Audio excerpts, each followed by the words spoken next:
नमस्कार दोस्तों, आपका हमारे चैनल आओ कहानियाँ सुने में स्वागत है। तो दोस्तों, आज की हमारी कहानी महात्मा बुद्ध के उपदेशों से प्रेरित है। एक बार की बात है, महात्मा बुद्ध प्रवचन दे रहे थे।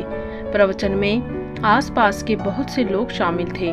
सभी लोग ध्यान से बुद्ध को सुन रहे थे। कुछ देर में प्रवचन समाप्त हो गया। लोगों ने बुद्ध को प्रणाम किया और अपने अपने घर को चल पड़े। पर एक युवक वहां पर बैठा रह गया। बुद्ध की नजर उस युवक पर पड़ी तो वे पूछ बैठे, क्या बात है वत्स, कोई जिज्ञासा है क्या? युवक बुद्ध के पास गया और प्रणाम करके बोला, प्रभु, बहुत उलझन में हूँ। जितना इस बारे में सोचता हूँ उतना ही उलझ जाता हूँ। कैसी उलझन है वत्स? बुद्ध ने प्रश्न किया। युवक हाथ जोड़कर बोला, प्रभु, यह संसार कितना विशाल है। संसार में लाखों करोड़ों लोग निवास करते हैं। उनमें भी एक से बढ़कर एक विद्वान, कलाकार, योद्धा। ऐसे में उन सब के बीच मुझ जैसे सामान्य प्राणी का क्या मूल्य है? युवक की बात सुनकर बुद्ध मुस्कुरा दिए। वे बोले, तुम्हारी जिज्ञासा का उत्तर मिल जाएगा, पर इसमें थोड़ा सा समय लगेगा। क्या तब तक मेरा एक छोटा सा काम कर सकते हो?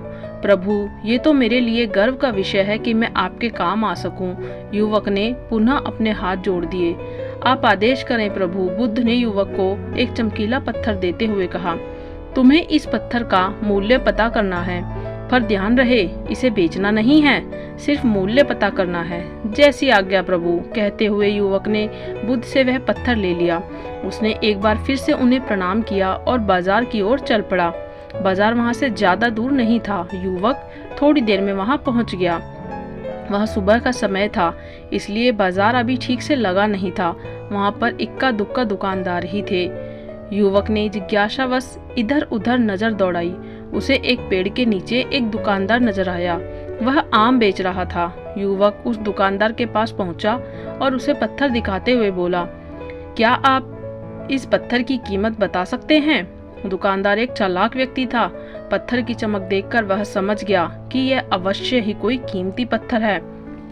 वह बनावटी आवाज में बोला, देखने में तो कुछ खास नहीं लगता, पर मैं इसके बदले 10 आम दे सकता हूँ। दुकानदार की बात सुनकर युवक को हल्का सा क्रोध आ गया। वह मन ही मन बुदबुदाया, यह आदमी मुझे बेवकूफ समझता है। इतना सुंदर पत्थर और इसका मूल्य सिर्फ 10 आम। अवश्य ही यह झूठ बोल रहा है। युवक को चुप देखकर दुकानदार बोल उठा, क्या कहते हो, निकालूं आम? पर युवक ने दुकानदार को कोई जवाब नहीं दिया। वह चुपचाप आगे बढ़ गया। सामने एक सब्जी वाला अपनी दुकान सजा रहा था। युवक उसके पास पहुंचा और उसे पत्थर दिखाते हुए उसका मूल्य पूछा। उस पत्थर को देखकर सब्जी वाले की आंखें खुशी से चमक उठी। वह मन ही मन सोचने लगा, यह पत्थर तो बहुत कीमती जान पड़ता है। अगर यह मुझे मिल जाए तो मजा ही आ जाए। क्या हुआ भाई, कहाँ खो गए? युवक ने दुकानदार की तंद्रा तोड़ी।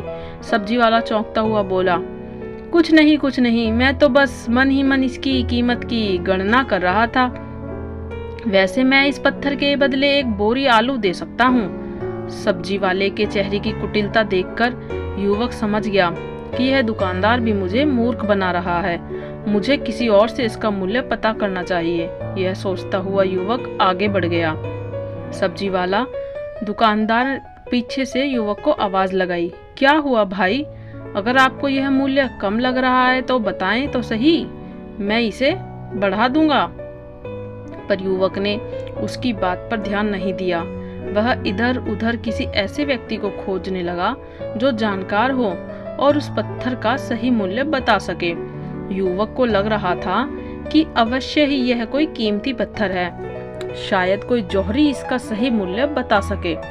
यह सोचता हुआ युवक एक जौहरी की दुकान पर पहुंचा।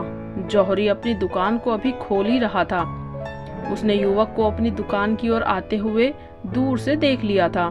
साथ ही उसने युवक का हुलिया देखकर यह भी भांप लिया था कि यह कोई गरीब व्यक्ति है जो संभवतः कोई गहना बेचने आया होगा।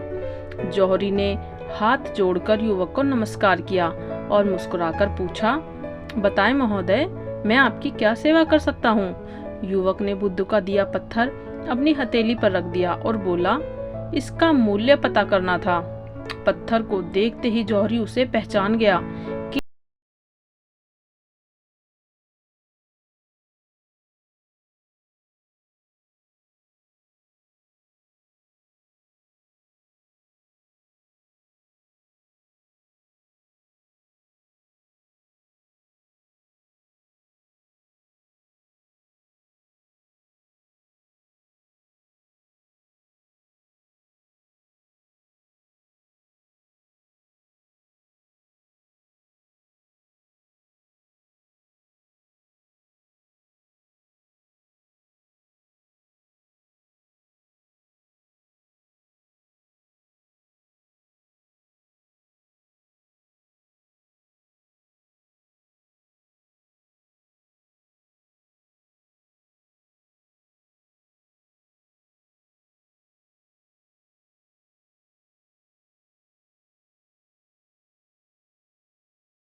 उतनी ही महत्ता देती है।